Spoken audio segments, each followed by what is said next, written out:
Hey everyone, welcome back. Today, we're diving into something practical. How to close a Visa debit card. Whether you're switching banks, dealing with security concerns, or just simplifying your finances, knowing how to do this can save you time and hassle.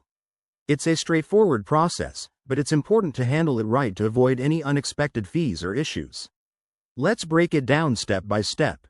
First things first, why would you want to close your Visa debit card? Maybe you've got a new card with better features, or perhaps you've noticed some suspicious activity and want to cut ties. Whatever the reason, start by gathering your information. You'll need your card details, like the account number, and some personal ID to verify your identity. Step 1.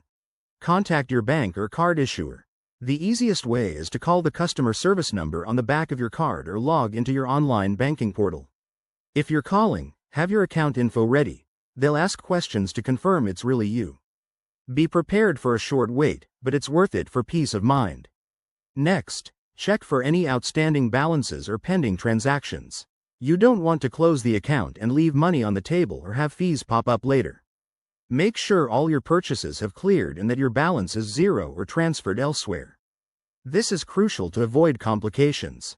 Now, officially request to close the account.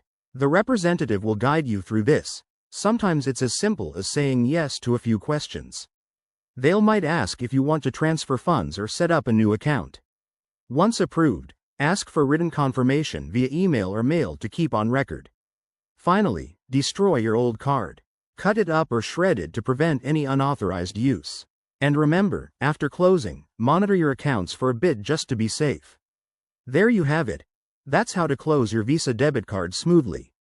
If you have any questions or tips of your own, drop them in the comments below. Thanks for watching, and don't forget to like and subscribe for more financial tips.